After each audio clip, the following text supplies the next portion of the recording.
ক্বালা রাসূলুল্লাহ সাল্লাল্লাহু আলাইহি ওয়াসাল্লাম, নবীজি বলেন, মা বাসাল্লাহু নাবিয়্যান ইল্লা রাআল গানাম। আল্লাহ পাক রব্বুল আলামিন এমন কোন নবী দুনিয়াতে পাঠান নাই যে নবী মেষ চড়ায় নাই, ছাগল চড়ায় নাই। যত নবী দুনিয়াতে পাঠাইছে সবাই মেষ চড়িয়েছে, ছাগল চড়িয়েছে। ক্বালা আসহাবুহু, সাহাবারা বললেন, ইয়া রাসূলুল্লাহ ওয়া আনতা, আপনিও কি মেষ চড়িয়েছেন? নবীজি জবাব দেয়, কুনতু আরআহা আলা করারিত লি আহলি মক্কা, আমি কয়েক দিরহামের বিনিময়ে পারিশ্রমিকে আমি মক্কাবাসীর ছাগল চড়াইতাম। আমি হালাল পারিশ্রমিকে মক্কাবাসীর ছাগল চড়াইতাম, মেষ চড়াইতাম। হালাল উপার্জনের জন্য নবীজি বলেন আমি মেষ চড়াইতাম। তাহলে হালাল উপার্জন করতেন নবীজি মেষ চড়িয়ে, কারণ রসুলদের খাদ্য হালাল হতে হবে। আমাদের নবীও বলেন যে আমি উপার্জন করতাম কিভাবে? মেষ চড়াইতাম, এর বিনিময়ে আমি কয়েক কিরাত দিরহাম পাইতাম। তাহলে নিজের উপার্জিত এই হালাল ইনকামটা, এটা যত কষ্টকর হোক, এটা যদি হালাল হয়, এটার মধ্যে আলাদা একটা শান্তি আছে। সহিহ বুখারী 2072 নম্বর হাদিসের বর্ণনা। আনিল মিকদাম রাদিয়াল্লাহু তাআলা আনহু قال قال رسول الله صلى الله عليه وسلم, মিকদাম রাদিয়াল্লাহু তাআলা আনহুর বর্ণনা, রাসূলুল্লাহ সাল্লাল্লাহু আলাইহি ওয়াসাল্লাম বলেন, হাদিসের অনুবাদটা মন দিয়ে শুনেন, মা আকালা আহাদুন তাআমান কাত্তু খায়রাম মিন আইয়া আকুলা মিন আমালি ইয়াদিহি, কোন মানুষ তার হাতের উপার্জিত হালাল খাদ্যের চাইতে উত্তম খাদ্য আর কখনো খায় না। কোন মানুষ নিজের হাতের, নিজের কষ্টের উপার্জিত হালাল খাদ্যের চাইতে দামি খাদ্য, পবিত্র খাদ্য, এত উত্তম খাদ্য আর মানুষ খায় না। মানুষের কষ্টের হালাল উপার্জিত খাদ্যটা এটা এতটা দামি। পরে কি কয় দেখেন, وإن نبي الله داود عليه الصلاة والسلام كان يأكل من عمل يده, আল্লাহ নবী দাউদ আলাইহিস সালাতু ওয়াস সালাম নিজের হাতের উপার্জিত, এই উপার্জিত ইনকামের পর ওই ইনকাম দিয়ে তিনি হালাল খাদ্য গ্রহণ করতেন। এর মানে নবী দাউদ নবীও নিজের কষ্টার্জিত হালাল খাদ্য গ্রহণ করতেন। এই হাদিস থেকে বুঝলাম আমাদের হাতে হালাল খাদ্য উপার্জন, আমাদের হাতে হালাল উপার্জনটা এবং এটা দ্বারা হালাল খাদ্য সঞ্চয় করা, এটা হলো সবচেয়ে উত্তম। নবী দাউদ আলাইহিস সালাতু ওয়াস সালাম উনিও নিজের হাতে কামাই করতেন, এই সঞ্চয়কৃত ওনার অর্থ দিয়ে উনি জীবিকা নির্বাহ করতেন। বুখারী শরীফের 2074 নম্বর হাদিসের বর্ণনা। আন আবি হুরায়রা রাদিয়াল্লাহু তাআলা আনহু قال قال رسول الله صلى الله عليه وسلم, নবীজি বলেন, লা আইয়াহতাতিবা আহাদুকুম হুজমাতান আলা যহরিহি খায়রুল লাহু মিন আইয়াসআলা আহাদান ফায়ুতিয়াহু আও ইয়ামনাআ। কি কয় দেখেন, নবীজি বলেন তোমাদের কোন ব্যক্তি কাঠের বোঝা পিঠের মধ্যে বহন করা ওই ব্যক্তির চাইতে উত্তম যে ব্যক্তি অন্য কারো কাছে ভিক্ষা চায়। কারো কাছে ভিক্ষা চায়, যার কাছে ভিক্ষা চায় সে দিতেও পারে, নাও দিতে পারে। আল্লাহ নবী কয় ভিক্ষা চাওয়ার চাইতে কাঠ বহন করে তুমি পিঠের উপর কাঠ বহন করবা, ওই কাঠ তুমি বিক্রি করে হালাল উপার্জন করবা। আমি নবীর কাছে ওই ভিক্ষার চাইতে এই পেশা অনেক বেশি দামি। সহিহ বুখারী 2075 নম্বর হাদিস। এই হাদিসের বর্ণনাকারী জুবাইর ইবনুল আওয়াম রাদিয়াল্লাহু তাআলা আনহু। عن الزبير بن العوام رضي الله تعالى عنه قال قال رسول الله صلى الله عليه وسلم لأن يأخذ أحدكم أحبله خير له من أن يسأل الناس। কি কয় দেখেন, তোমাদের কোন ব্যক্তি রশি নিয়ে জঙ্গলে যাইবা, যাওয়ার পর লাকড়ি সংগ্রহ করবা, ওই লাকড়ি রশি দিয়ে বাঁধার পর ওই লাকড়ি বিক্রি করে হালাল উপার্জন করবা, এটা মানুষের কাছে চাওয়ার চাইতে অনেক দামি। তাহলে হালাল উপার্জন অন্য কারো কাছে ভিক্ষা করার চাইতে অনেক দামি। দুইটা হাত ভালো আছে, এই ভালো আছে, দুই হাত পা সব সুস্থ, আপনি ভিক্ষা করার চাইতে হাতে কোনো কাজ টাজ করে হালাল উপার্জন করা, এটা নবীজি দামি উপার্জন বললেন। আমার সাথে একটা বাংলা বলেন, বলেন ভালো মানুষের জন্য ভালো সম্পদ কতই না উত্তম। আবার বলেন ভালো মানুষের জন্য ভালো সম্পদ কতই না উত্তম। এবার একটা হাদিস শুনেন, আল আদাবুল মুফরাদির ইমাম বুখারীর লেখা। 299 নম্বর হাদিস, আমর ইবনুল আস রাদিয়াল্লাহু তাআলা আনহুর বর্ণনা, তিনি বলেন, বাসাইলাইয়ান নবী সাল্লাল্লাহু আলাইহি ওয়াসাল্লাম, আমর ইবনুল আস রাদিয়াল্লাহু তাআলা আনহু বলেন, আল্লাহ নবী আমার কাছে সংবাদ পাঠিয়েছেন, ফাআমারানি আন আকুযা আলাইয়া সিয়াবি ওয়া সিলাহি সুম্মা আতিহি, আমি যেন যুদ্ধের পোশাক পরে অস্ত্রে শস্ত্রে সুসজ্জিত হয়ে আল্লাহ নবীর কাছে আসি, এই সংবাদ আমার কাছে পাঠাইছেন। আমর ইবনুল আস বলেন, ফাআলতু ফাআতাইতুহু ওয়া হুয়া ইয়াতাওয়াদ্দা, আমি যুদ্ধের পোশাক পরলাম, অস্ত্রে শস্ত্রে সজ্জিত হয়ে আল্লাহ নবীর কাছে গেলাম, গিয়ে দেখি আল্লাহ নবী ওযু করে। নবীজির কাছে যাওয়ার পর ফাসাআদা ইলাইয়াল বাসার, নবী আমার দিকে এইভাবে মাথা উঠায়া ভালোভাবে তাকাইলেন, গভীরভাবে আমাকে দেখলেন। আবার বলছি, আমি নবীজির কাছে গেলাম, নবী ওযু করতেছে, আমি যাওয়ার পর নবী গভীরভাবে আমার দিকে তাকায় রইছে অনেকক্ষণ। সুম্মা তাআ, এরপর মাথা নিচে নামাইছে। এরপর আল্লাহ নবী আমাকে বলেন, ইয়া আমর, ইন্নী উরিদু আন আবআসাকা আলা জাইশিন ফায়ুগনিমুকাল্লাহ, আমি তোমাকে একটা সেনাবাহিনীর প্রধান বানিয়ে পাঠাইতে চাই। আমার আশা ওই বাহিনীর সাথে যাওয়ার পর যুদ্ধ করবা, আল্লাহ অনেক গনিমতের মালের মালিক তোমাকে বানাবেন। আমর ইবনুল আস এটা যখন শুনলেন, নবী বললেন, ওয়া ইন্নী আরগাবু লাকা মিনাল মালি সলিহা, আমার আশা তোমার যেন কিছু ভালো সম্পদ অর্জন হয়, এটা আমার আশা। আবার বুঝবেন, নবীজি বললেন, আমর, আমার আশা তোমার যেন কিছু ভালো মাল হয়, সম্পদ হয়, এটা আমার আশা, তাই তোমাকে আমি যুদ্ধে পাঠাইতেছি, এবং আমার আশা এই যুদ্ধে আল্লাহ তোমাকে অনেক নিয়ামত দান করবেন। আমর ইবনুল আস বললেন, ইয়া রাসূলুল্লাহ, মা আসলামতু রাগবাতান ফিল মাল, হুজুর আমি তো সম্পদ অর্জন করার জন্য ইসলাম গ্রহণ করি নাই। সুবহানাল্লাহ। ইন্নামা আসলামতু রাগবাতান ফিল ইসলাম, আমি ইসলাম গ্রহণ করেছি ইসলামের আকর্ষণে। ফাকুনু মা রাসূলিল্লাহি সাল্লাল্লাহু আলাইহি ওয়াসাল্লাম, আমার আশা আমি ইসলাম গ্রহণ করার পর আল্লাহ নবীর সাথে থাকতে পারবো, এই আশায় আমি মুসলমান হইলাম। নবীজি বললেন, আমর, নি'মাল মালুস সালিহু লিল মারইস সালিহি, ভালো মানুষের জন্য ভালো সম্পদ কতই না উত্তম। সুবহানাল্লাহ। তুমি একজন ভালো মানুষ, তোমার জন্য ভালো সম্পদ হওয়া, এই ভালো মানুষের জন্য ভালো সম্পদ হওয়া কতই না উত্তম। তাহলে এটা আমার কথা না, এটা নবীজির কথা। ভালো মানুষের জন্য ভালো সম্পদ, এটা কতই না উত্তম। তুমি একটা ভালো মানুষ, তোমার জন্য ভালো সম্পদ হওয়া এটা অনেক উত্তম, এটা অনেক নিয়ামতের। তাই আমি চাই কিছু হালাল সম্পদ, কিছু হালাল মাল তোমার হয়ে যাক।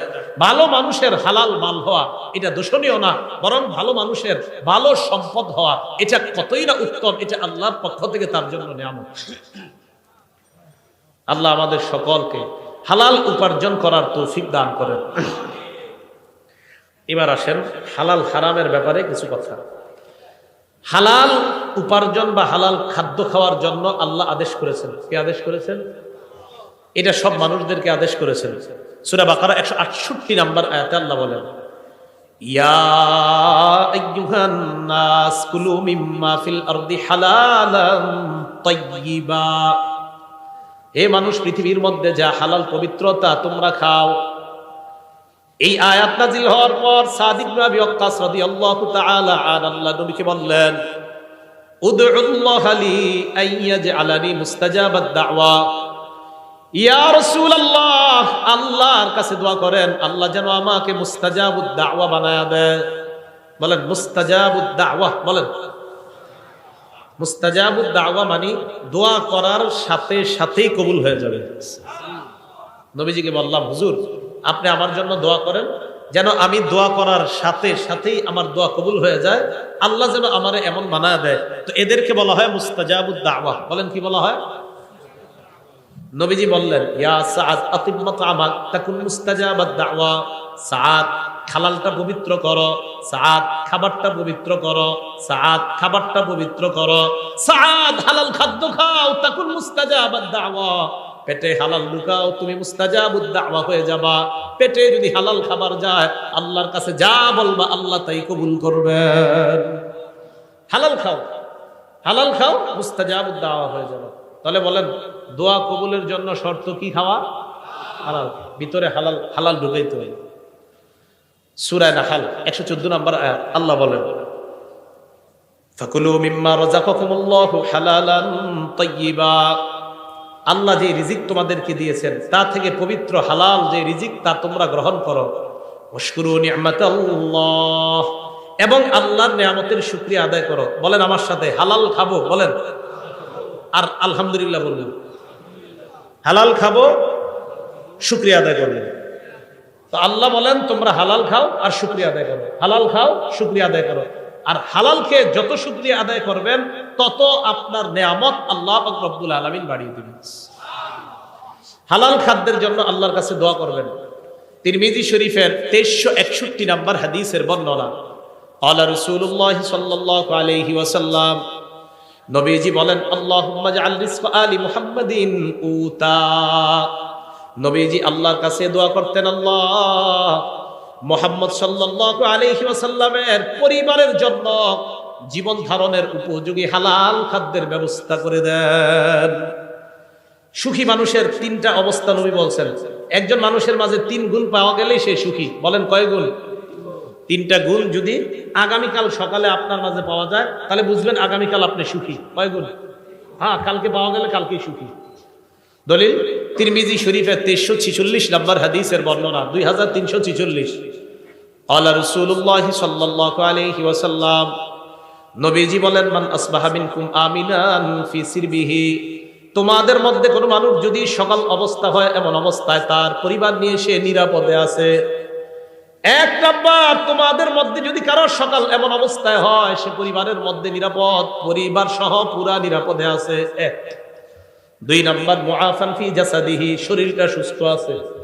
3 নাম্বার, ইনদাহু কুতু ইয়াউমিহি, তার কাছে একদিনের খাদ্য আছে। বলেন তো, 1 নাম্বার পরিবার নিয়ে সুখে আছে, 2 নাম্বার সুস্থ আছে, 3 নাম্বার কয়দিনের খাবার। নবীজি বলেন, কাআন্নামা হিজাত লাহুদ দুনিয়া, এই ব্যক্তির জন্য কেমন যেন পুরা দুনিয়ার সব কল্যাণ জমা করা হয়েছে। এই জন্য হালাল খাবেন আর দোয়া করবেন, হালাল খাবেন আর দোয়া করবেন। আরেকটা, হালাল খাবেন আর শুকরিয়া আদায় করবেন। আর আল্লাহ তো বলছে শুকরিয়া আদায় করবা, আমি আল্লাহ নিয়ামত আরো বৃদ্ধি করে দিব। আল্লাহ আমাদেরকে হালাল খাদ্য খাওয়ার তৌফিক দান করেন। সূরা তাহা 81 নম্বর আয়াতে আল্লাহ বলেন, কুলু মিন তাইয়্যিবাতি মা রাযাকনাকুম, আমি তোমাদেরকে যে খাদ্য দিয়েছি তার মধ্যে পবিত্র যেটা, এটা তোমরা খাও, পবিত্র খাদ্য তোমরা খাও। সূরা ইউনূসের 59 নম্বর আয়াতে আল্লাহ বলেন, কুল আরাআইতুম মা আনজালাল্লাহু লাকুম মিন রিজকিন ফাজআলতুম মিনহু হারামান ওয়া হালালা। নবী আপনি বলেন, তোমরা কি ভেবে দেখেছো আল্লাহ তোমাদের জন্য যে রিজিক নাজিল করছেন ওই রিজিকের কিছু অংশ তোমরা হালাল বানাও আর কিছু অংশ তোমরা হারাম করছো। এই যে তোমরা হালাল করো আর হারাম করো, আল্লাহু আযিনা লাকুম, এই আদেশ কি আল্লাহ তোমাদেরকে দিয়েছেন? আম আলাল্লাহি তাফতারুন, নাকি তোমরা আল্লাহর নামে মিথ্যা অপবাদ দাও? এই আদেশ কি আল্লাহ তোমাদেরকে করেছেন কিছু হালাল কিছু হারাম করার জন্য, নাকি আল্লাহর নামে তোমরা মিথ্যা অপবাদ দাও? আমাদের সকলকে আমরা যেন হালালকে হালাল হিসাবে গ্রহণ করি, হারামকে হারাম হিসাবে গ্রহণ করতে পারি, আল্লাহ তৌফিক দান করেন। সহিহ বুখারী 2059 নম্বর হাদিসের বর্ণনা। এই হাদিসটা আমাদের বর্তমান যুগের সাথে আমরা মিলাই দেখেন কি বলে নবীজি। আল্লাহুম্মা লাকাল হামদু ওয়া শুকর। عن أبي هريرة رضي الله تعالى عنه قال قال رسول الله صلى الله عليه وسلم, আবু হুরায়রা রাদিয়াল্লাহু তাআলা আনহুর বর্ণনা, নবীজি সাল্লাল্লাহু আলাইহি ওয়াসাল্লাম বলেন, ইয়াতি আলান নাসি জামান, মানুষের উপর এমন একটা সময় আসবে, লা ইউবালিল মারউ মা আখাযা মিনহু, মানুষ যাচাই বাছাই করবে না কোত্থেকে সে উপার্জন করে, আমিনাল হালালি আমিনাল হারাম। নবীজি বলেন এমন একটা সময় আসবে যে সময় মানুষ পরোয়া করবে না, হালাল কামাই করলো না হারাম কামাই করলো পরোয়া করবে না, পকেটে আসলেই হয়, হালাল হোক আর হারাম হোক এটা পরোয়া করবে না। এই যুগ নবী বলছে আসবে, আপনারা বলেন এটা কি আসবে? তাখরিজু শরহিস সুন্নাহ একটা কিতাব, এই কিতাবের 4113 নম্বর বর্ণনা। عن عبد الله بن مسعود رضي الله تعالى عنه قال, আব্দুল্লাহ ইবনে মাসউদ রাদিয়াল্লাহু তাআলা আনহুর বর্ণনা, তিনি বলেন, ইয়া আইয়ুহান নাস ইত্তাকুল্লাহ, হে মানুষ তোমরা আল্লাহকে ভয় করো, রিজিক অন্বেষণে তোমরা মধ্যপন্থা অবলম্বন করো। এবার যেটা বলবো অনুবাদটা মন দিয়ে শুনেন, কি কয় দেখেন। লা ইয়াহমিলান্নাকুম ইস্তিবতাউর রিজকি আন তাতলুবুহু বিমাআসিল্লাহ। হালাল পথে রিজিক তালাশ করতে গিয়ে রিজিক আসতে যদি বিলম্ব হয়, আবার বলছি, হালাল পথে রিজিক তালাশ করতে গিয়ে প্রচুর রিজিক আসতে যদি বিলম্ব হয়, রিজিক তালাশ করতেছেন, রিজিক আপনার কাছে আসতে আসতে আসতেছে, তো রিজিক তালাশ করতে গিয়ে রিজিক যদি আসতে বিলম্ব হয়, আব্দুল্লাহ ইবনে মাসউদ বলেন, এই রিজিক আসতে বিলম্ব হইলে তোমরা তাড়াতাড়ি রিজিক উপার্জনের জন্য কোন নাফরমানির পথ বাইছে নিবা না। আবার দেখেন কি কয়, লা ইয়াহমিলান্নাকুম ইস্তিবতাউর রিজকি, হালাল পথে রিজিক আসার বিলম্ব হওয়াটা, কি কয় দেখেন, হালাল পথে রিজিক আসার বিলম্ব হওয়াটা লা ইয়াহমিলান্নাকুম, তোমাদেরকে যেন উদ্বুদ্ধ না করে, আন তাতলুবুহু বিমাআসিল্লাহ, হালাল পথে রিজিক আসা বিলম্ব হওয়াটা তোমাদেরকে যেন হারাম পথে দ্রুত রিজিক কামায়ের প্রতি উদ্বুদ্ধ না করে। দোস্তে বলবে, কি রে কি করস, টাকা পয়সা নাই এত, আর বলিস না, ক্ষেত খামার করি কোনো মতে আসে আর কি। আরে আমি কিছু সিস্টেম শিখে আস, নিয়ে গেছে বাজারে, বাজারে গিয়ে কিছু কিছু সিস্টেম শিখাই দিছে যে এই সিস্টেমে তাড়াতাড়ি ধনী হওয়া যায়। ওলামায়ে কেরামের কাছে জিজ্ঞাসা করছে, হুজুর আমাকে এরকম সিস্টেম দিছে, আলেমরা বলছে এটা তো হারাম সিস্টেম, এটা তো সুদি সিস্টেম। কয় না, এখানে তো ইসলামের নামাজ। কিসের নামাজ? এবং ওই অফিসের মধ্যে এটাও লেখা, পিছনে সূরা বাকারার 275 নম্বর আয়াতও লেখা আছে, আহাল্লাল্লাহুল বাই'a ওয়া হারামার রিবা, আল্লাহ ব্যবসা হালাল করেছেন, সুদকে হারাম করেছেন। এটা তো পিছনেও লেখা আছে, এরপরে ওই অফিস কিভাবে হারাম কাজ করে?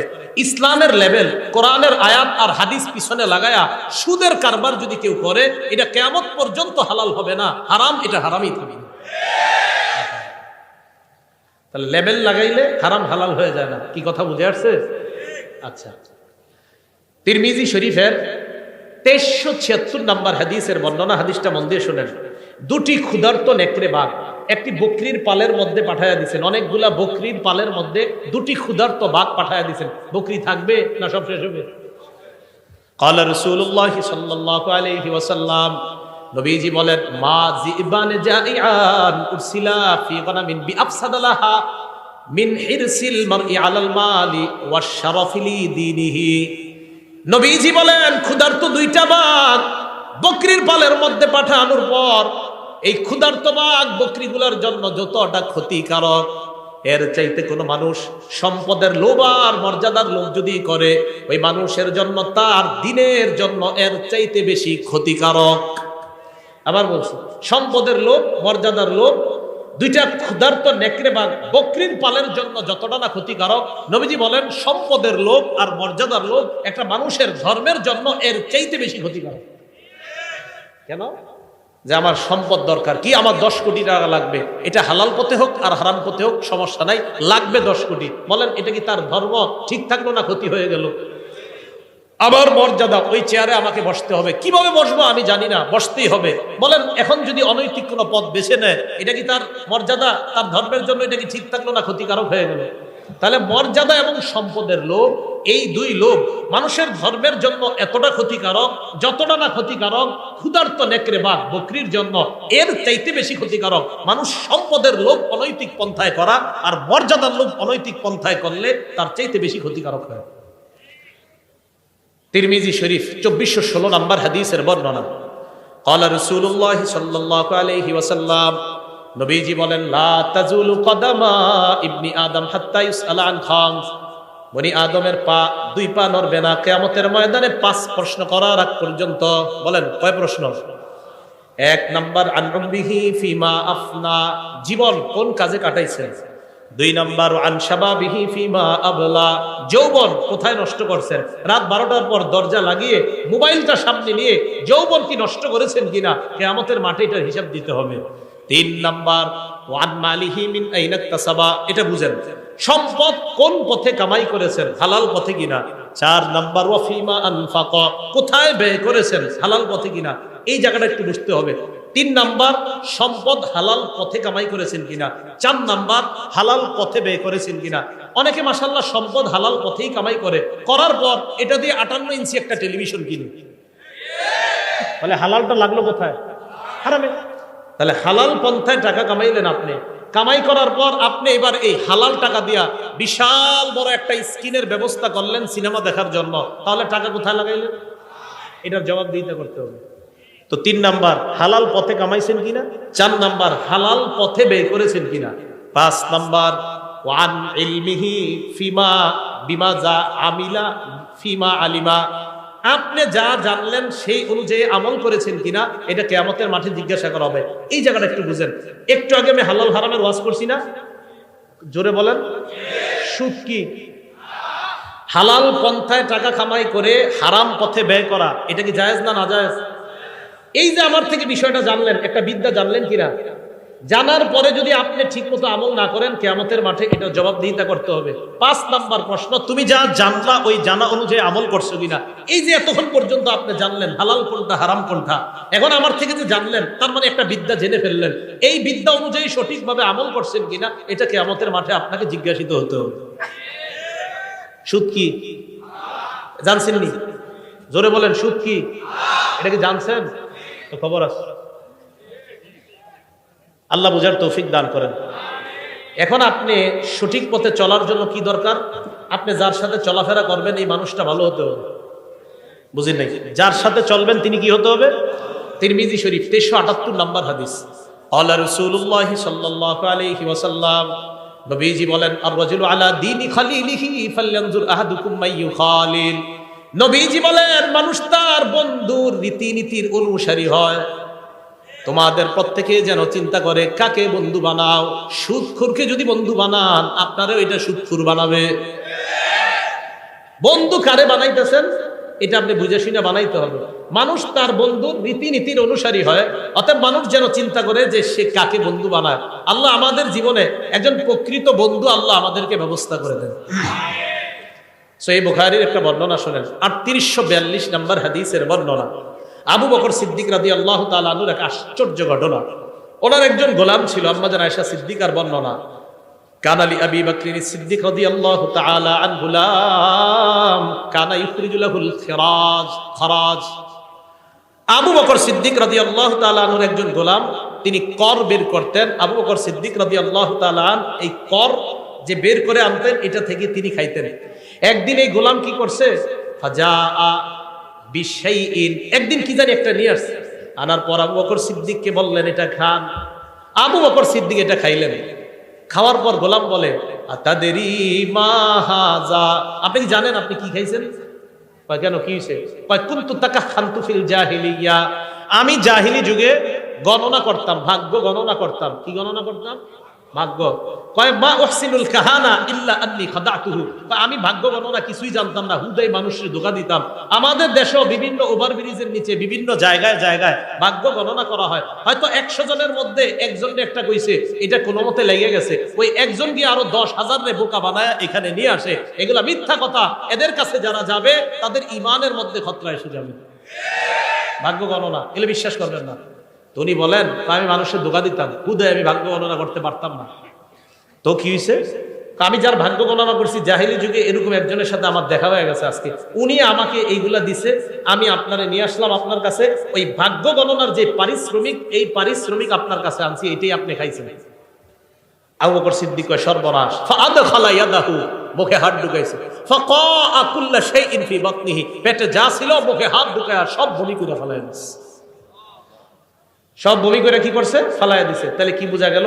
হারাম ওনার পেটে ঢুকবে আবু বকর সিদ্দিক রাদিয়াল্লাহু তাআলা আনহু, এটা উনি সহ্য করলেন না, এটা উনি বরদাস্ত করলেন না। এই জন্য আমার আপনার চ্যালেঞ্জিং হলো হালাল গ্রহণ করা, হারাম থেকে বেঁচে থাকা। বলেন কি গ্রহণ করা? হালাল গ্রহণ করা, হারাম থেকে বেঁচে থাকা। তাহলে আমরা হারাম থেকে বেঁচে থাকবো তো ইনশাআল্লাহ, হালাল খাদ্য গ্রহণ করবো তো ইনশাআল্লাহ। আজকে থেকে আমরা সুদী ভয়ঙ্কর, বর্তমানের সবচেয়ে ভয়ঙ্কর একটা অপরাধের নাম হলো হারাম খাওয়া। এই হারাম খাওয়ার মধ্যে একটা হারাম হলো সুদ খাওয়া। বলেন কি খাওয়া?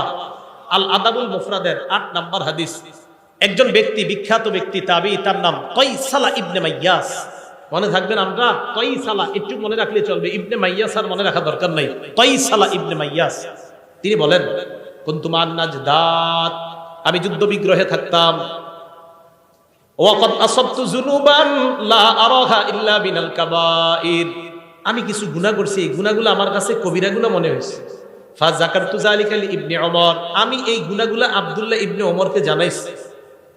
আব্দুল্লাহ ইবনে ওমর জানার পর বললেন, কি কি গুনাহ করছো বলো। তো আমি বললাম কাজা ওয়া কাজা, ওই গুনাহ। ইবনে ওমর বললেন লাইসাত হাযিহি মিনাল কাবাইর, তুমি যে গুনাহের কথা বলছো এগুলা কবিরা গুনাহ না। প্রধানত প্রধান কবিরা গুনাহ অনেকগুলা, এর মধ্যে উল্লেখযোগ্য প্রধান কবিরা গুনাহ 9টা। বলেন কয়টা? এটা ইবনে ওমরের বক্তব্য রাদিয়াল্লাহু তাআলা। তিনি বলেন 1 নাম্বার শিরকু বিল্লাহ, আল্লাহর সাথে শিরিক করা। 2 নাম্বার ওয়াকাতলু নাসামা, নর হত্যা করা, মানুষ হত্যা করা। 3 নাম্বার ওয়াকসফুল মুহসানা, সতী সাদী কোন নারীর উপর মিথ্যা অপবাদ দেওয়া। 4 নাম্বার ওয়া আকলুর রিবা, সুদ খাওয়া। 5 নাম্বার ওয়া আকলু মালিল ইয়াতীম, এতিমের সম্পদ অন্যায়ভাবে ভক্ষণ করা। কি করা বলেন তো? এতিমের সম্পদ অন্যায়ভাবে ভক্ষণ করা। 6 নাম্বার ওয়াল ফিরারু মিনাজ জাহফি, জিহাদের ময়দান থেকে পলায়ন করা। 7 নাম্বার ওয়া ইলহাদুন ফিল মসজিদি, মসজিদের মধ্যে ধর্মদ্রোহী কাজ করা। 8 নাম্বার আল্লাযী ইস্তাসখিরু, ধর্ম নিয়ে উপহাস করা। 9 নাম্বার ওয়া বুকাউল ওয়ালিদাইনি মিনাল উকুক, আপনার নাফরমানির কারণে পিতামাতার চোখ দিয়ে পানি আসা, এটাও ভয়ঙ্কর 9 অপরাধের অন্তর্ভুক্ত। আপনি খারাপ আচরণের কারণে পিতামাতার চোখ দিয়ে পানি আসা। এই 9টার মধ্যে আকলুর রিবা, দেখেন সুদ খাওয়া আছে, বলেন সুদ খাওয়া আছে। তাহলে সুদের কথাটা এইখানে আনলেন। সহিহ বুখারী 766 নাম্বার হাদিস, সেখানে রাসূল সাল্লাল্লাহু আলাইহি সাল্লাম বললেন ইজতানিবুস সাবআল মুবিকাত, 7টি ধ্বংসাত্মক অপরাধ থেকে বাঁচো। এর মধ্যে রাসূল সাল্লাল্লাহু আলাইহি সাল্লাম 4 নম্বরে সিরিয়ালে আকলুর রিবা, সুদ খাওয়ার কথা বলেছেন। কি খাওয়া বলেন তো? সুদ খাওয়া। তাহলে সুদ এটা ভয়ঙ্কর অপরাধ, এটা হারাম খাদ্যের মধ্যে একটা ভয়ঙ্কর হারাম হলো সুদ খাওয়া। আল্লাহ আমাদের এই পুরা সমাজকে সুদ মুক্ত একটা সমাজ যেন সবাই মিলেমিশে আমরা সবাই গঠন করতে পারি, আল্লাহ তৌফিক দান করেন।